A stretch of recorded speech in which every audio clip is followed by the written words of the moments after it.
Michael Patterson sat alone in the corner booth of the Golden Star Diner, nursing a cup of coffee that had long gone cold. Outside, snow fell gently on Christmas Eve, and the streets of downtown were nearly empty. Most people were home with their families where they belonged. But Michael had nowhere to go. At 57, he had everything money could buy and nothing that truly mattered. His salt and pepper hair was impeccably styled, and his tailored black suit probably cost more than most people made in a month. Patterson Industries was a household name. His tech innovations had changed the world, and his net worth was measured in billions. But none of that could fill the emptiness that had consumed him. Since his wife, Sarah, died 3 years ago, they'd never had children. Sarah couldn't, and they'd talked about adoption, but somehow the years had slipped away, consumed by business deals and travel and the relentless pursuit of success. And now Sarah was gone and Michael was utterly alone. He'd sent his household staff home for the holiday. His brother's family had invited him to their celebration in Colorado, but Michael had declined. He couldn't bear the thought of being surrounded by happy families, of watching children open presents while he sat there, a reminder of all he'd lost and never had. So instead, he sat in a diner on Christmas Eve, watching the world go by through the window.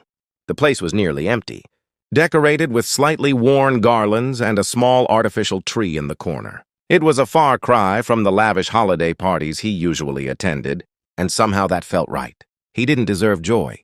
He didn't deserve celebration. The bell above the door chimed, and Michael glanced up out of habit. A young woman entered, shaking snow from her blonde hair. She wore a cream-colored coat that had seen better days, with visible tears and patches. Behind her came a little girl, perhaps 6 or 7, with the same blonde hair pulled back in a ponytail. The child wore a green sweater that looked hand-knit and sturdy boots. The woman's face was drawn and tired, with worry lines that seemed too deep for someone who couldn't have been more than 30. But when she looked at her daughter, her expression softened with unmistakable love. They slid into a booth across the diner from Michael, and he watched as the woman pulled out a small purse and carefully counted coins. The little girl sat quietly, her eyes taking in the diner's Christmas decorations with wonder. The waitress, a motherly woman named Betty, who'd been kind to Michael during his solitary meal, approached their table. Michael couldn't hear the conversation, but he saw the woman point to the menu, then say something while gesturing to her daughter. Betty nodded and walked away. A few minutes later, Betty returned with a single plate of pancakes, a glass of milk for the child, and a cup of water for the mother. Michael watched as the woman cut the pancakes carefully and placed the plate in front of her daughter. "Eat up, sweetheart," he heard her say softly. "But, Mommy, what about you?" the little girl asked, her voice carrying across the quiet diner. "I already ate, baby." "This is all for you." It was a lie, and Michael knew it. He'd watched the woman count her coins. She'd had just enough for one meal, and she'd given it to her child. The little girl looked uncertain, but she picked up her fork and began to eat. The woman watched her with such tender devotion that Michael felt something crack inside his chest. When was the last time someone had looked at him like that? When was the last time he'd mattered to anyone beyond what his money could do for them? He signaled Betty over to his booth. "That woman and child," he said quietly, nodding toward them. "I'd like to pay for their meal. And I'd like you to bring the mother a full dinner as well. The best thing on your menu. Don't tell them it's from me." Betty smiled warmly. "That's very kind of you, Mr. Patterson. I'll take care of it." A few minutes later, Betty appeared at the woman's table with a steaming plate of roast turkey, mashed potatoes, vegetables, and fresh bread. "The gentleman over there wanted you to have this," Betty said, gesturing toward Michael before he could stop her. The woman's eyes widened, and she looked over at Michael with an expression of shock and gratitude. "I can't accept that," she said, but her voice wavered. "I don't have enough money to—" "It's already paid for," Betty said firmly, "and it would be a shame to let it go to waste. Merry Christmas." The woman's eyes filled with tears. She looked at Michael again, and he saw her mouth the words, "Thank you." He nodded awkwardly, uncomfortable with the gratitude. It was such a small thing. Why did it feel so significant? The woman ate slowly, savoring every bite, and Michael found himself unable to look away. There was something about her, about them, that pulled at him. The little girl chattered happily between bites, and occasionally the mother would smile, though the worry never quite left her eyes. When they finished eating, the woman carefully gathered their things and approached Michael's booth. Up close, he could see that she was even younger than he'd thought, with delicate features and eyes the color of honey. The little girl held her hand tightly. "I'm sorry to intrude," the woman said, her voice soft and slightly rough, as if she'd been crying recently. "I just wanted to thank you properly. That was incredibly kind. You have no idea what it meant to us." "It was nothing," Michael said, and realized how dismissive that sounded. "I mean, I'm glad I could help. It's Christmas Eve. No one should go hungry." "I'm Claire," the woman said. "And this is my daughter, Lily." "Hello," Lily said shyly, then added, "You're sitting all alone. Don't you have family?" "Lily," Claire said, embarrassed. But Michael found himself answering honestly. "No, I don't. Not anymore." Lily's face fell. "That's sad. Everyone should have family at Christmas." Claire touched her daughter's shoulder gently. "We should let this gentleman enjoy his evening. Thank you again, Mr. Patterson. Michael Patterson. And actually," he surprised himself by continuing, "if you don't mind my asking, where are you headed tonight? Forgive me for being presumptuous, but you look like you might need help." Claire's face flushed and she looked down. "We're fine. We have a place to stay." It was another lie, Michael realized. He recognized it because he'd become so good at spotting lies over the years in business. "Please," he said gently. "I don't mean to pry, but it's Christmas Eve, and it's freezing outside. If you need help, I have the means to provide it." Claire's composure cracked and tears spilled down her cheeks. Lily pressed close to her mother's side, looking frightened. "I'm sorry," Claire whispered. "I'm trying so hard to hold it together, but it's been such a difficult year." "Please sit down," Michael said, gesturing to the empty seat across from him. "You don't have to tell me anything. But if you want to talk, I'm a good listener." Claire hesitated, then slid into the booth, pulling Lily in beside her. For a moment, she just sat there, struggling to compose herself. Then the words came tumbling out. "I lost my husband 11 months ago, Daniel. He had a heart attack." "He was only 32. We didn't have much life insurance. And I've been trying to keep us afloat. But I lost my job 3 weeks ago when the company downsized. I've been looking for work, but it's Christmas, and no one's hiring right now. We lost our apartment 5 days ago because I couldn't make rent. We've been staying in my car, but it broke down this morning, and I couldn't afford to fix it. I spent our last money on gas to run the heat, and when that ran out, we came here because I knew at least I could get Lily one warm meal." She covered her face with her hands. "I'm a terrible mother. My baby is sleeping in a car on Christmas Eve." Michael felt his heart breaking. Here was this woman clearly doing everything in her power to care for her child, believing she was failing. And here he sat, with more money than he could ever spend, utterly useless in his grief and self-pity. "You're not a terrible mother," he said firmly. "You're doing everything you can in an impossible situation. And you know what? Tonight, that changes." Claire looked up at him, confused. Michael pulled out his phone and made a call. "Robert, I know it's Christmas Eve, but I need you to book a suite at the Grandview Hotel. 2 rooms. Put it under Claire." He looked at her questioningly. "Morrison," she whispered. "Claire Morrison. Indefinite stay. Charge it to my personal account." He paused. "Also, I need you to get me the number for Sandra Chen. Yes, I know it's late. It's important." He ended the call and looked at Claire, who was staring at him in disbelief. "The hotel will be ready in half an hour. You and Lily will have a warm place to stay for as long as you need. Tomorrow is Christmas, so we'll let you rest and celebrate the day. But the day after, I'd like you to meet with Sandra Chen. She's the director of human resources at Patterson Industries. We can find a position for you." "I don't understand," Claire said, shaking her head. "Why would you do this for us? You don't even know us." Michael was quiet for a moment, thinking about how to answer. Finally, he said, "My wife Sarah died 3 years ago. We never had children. For 3 years, I've been going through the motions, building my company bigger and bigger, making more money, but none of it means anything. Tonight, I was sitting here feeling sorry for myself, drowning in my own loneliness. And then I watched you give your daughter the only meal you could afford. I watched you lie to her so she wouldn't feel guilty for eating. I watched you show more love and selflessness in 5 minutes than I've shown in 3 years. You reminded me of something I'd forgotten. What's that? Claire asked softly. That love is what matters. Not money, not success. Love. You have so little, but you're so rich. And I have everything, but I'm bankrupt in the ways that count. He smiled sadly. So maybe you're not the only one being helped tonight. Maybe I need this as much as you do. Maybe more. Lily, who had been listening quietly, suddenly spoke up. Are you lonely? Lily, Claire said again, but Michael held up his hand. Yes, he told the little girl honestly. I'm very lonely. Lily thought about this seriously, then said, You could spend Christmas with us. Mommy always says Christmas is better when you share it. Michael looked at Claire, who had tears streaming down her face again. She's right, Claire said. If you'd like to join us, we'd be honored.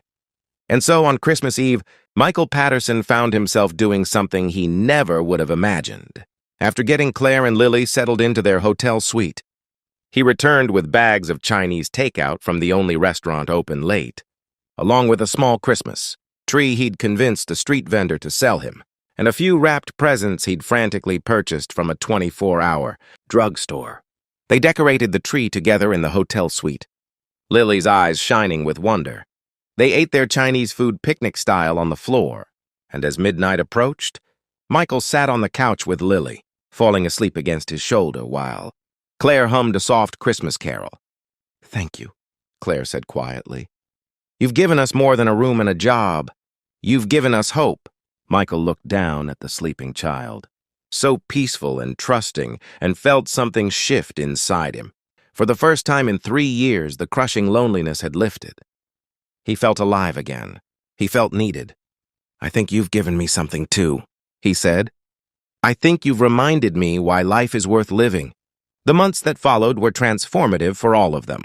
Claire started working at Patterson Industries in the marketing department, where her creativity and dedication quickly made her invaluable. Michael set her up with a comfortable apartment and helped her get a reliable car.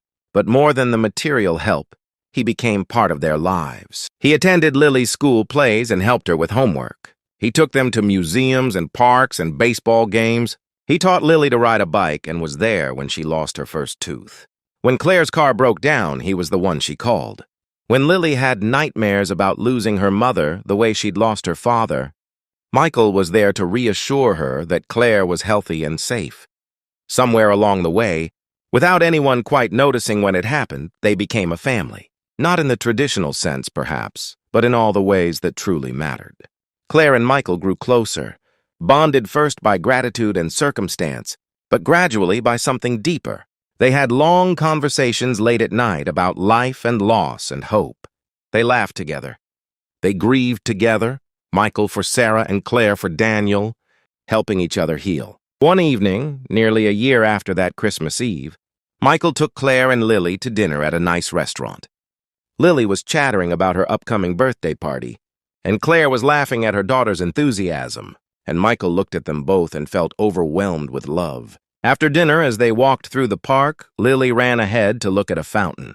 Michael took Claire's hand, stopping her. I need to tell you something, he said. Claire looked up at him, her honey-colored eyes warm. What is it? A year ago, I was the most successful, most miserable man in the world. I had everything except a reason to get up in the morning. And then I met you and Lily, and everything changed. You didn't just let me help you. You helped me. You both did. You gave me back my life. Michael, Claire started, but he continued. I'm not saying this because I expect anything in return. I just need you to know how much you mean to me. How much you both mean to me. I love you, Claire. And I love Lily like she was my own daughter. You've made me want to live again.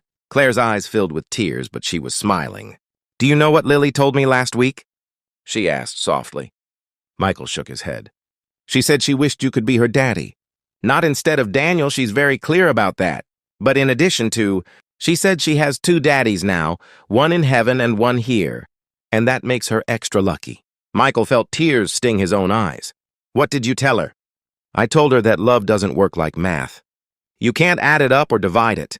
Love just grows to fill whatever space it needs, and that she's absolutely right. She's very lucky. We both are. Does that mean... Claire reached up and touched his face. It means I love you too. It means I think Sarah would be happy that you found happiness again, and it means if you want to be part of this family officially, we'd like that very much. Michael pulled her close, holding her as if she might disappear. I want that more than anything in the world. They were married the following spring in a small ceremony with just close friends and family. Lily was the flower girl, beaming in her white dress. Michael's brother gave a toast about how love could heal even the deepest wounds. Claire's mother cried happy tears. But the moment that mattered most came at the end of the ceremony. When Michael knelt down in front of Lily, I want to ask you something important, he said. Lily looked at him solemnly. Okay. Your mom and I just got married, which means we're officially a family now. But I wanted to ask you if it would be okay if I adopted you. If you'd let me be your dad legally and forever. You'll always have your first daddy in your heart. And that's exactly how it should be. But if you'd let me, I'd like to be your dad, too. Lily threw her arms around his neck. Yes, I want that. Michael held her tight. This precious child who had helped save him from his loneliness and despair. I promise I'll do my best to make you proud, he whispered. You already do, Lily said simply. Years later, Michael would look back on that Christmas Eve in the diner as the night his life truly began. Not when he made his first million, not when his company went public, not when Forbes put him on their cover, but the night he saw a struggling mother give everything she had to her child and chose to help. That one act of kindness, inspired by witnessing selfless love, had blossomed into a whole new life. He had a wife he adored, a daughter he cherished, and a sense of purpose that no amount of business success could provide. He never forgot what it felt like to be alone on Christmas Eve, and he made sure no one else at his company had to experience that feeling. He started programs for employees in crisis, established emergency funds for those facing hardship, and made Patterson Industries known not just for innovation but for compassion. And every Christmas Eve, the Patterson family returned to the Golden Star Diner for pancakes. Betty still worked there, and she always greeted them with a warm hug. They'd sit in the same booth where Michael had sat alone all those years ago, and they'd talk about how much had changed. Do you ever think about what would have happened if we hadn't come into that diner that night? Claire asked one Christmas Eve when Lily was 15. All the time, Michael admitted. And I'm grateful every single day that you did. Lily, now a thoughtful teenager who'd inherited her mother's kindness and Michael's business acumen, smiled at them both. Mom always says God puts people in our path for a reason.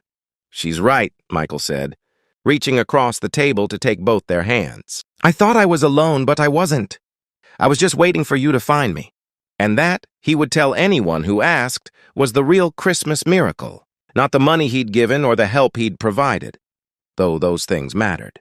The real miracle was learning that it's never too late to find family, that love has no limits, and that sometimes salvation comes from the most unexpected places. Sometimes it comes in the form of a struggling mother and her child, sitting in a diner on Christmas Eve, reminding you what truly matters. Sometimes it comes when you open your heart to others and discover that in helping them, they help you even more. Love, Michael had learned, was the greatest gift of all. And it was a gift that kept giving, growing, multiplying with every passing year. He had everything now, not because of his money or success, but because he had people to share it with. People who loved him not for what he had, but for who he was. And on quiet Christmas Eves, sitting in that old diner with his family, Michael would look around and think about all the people out there feeling alone, feeling lost. And he'd say a quiet prayer that they, too, would find what he'd found. Hope, love, and the understanding that no one is ever truly alone as long as there's kindness in the world.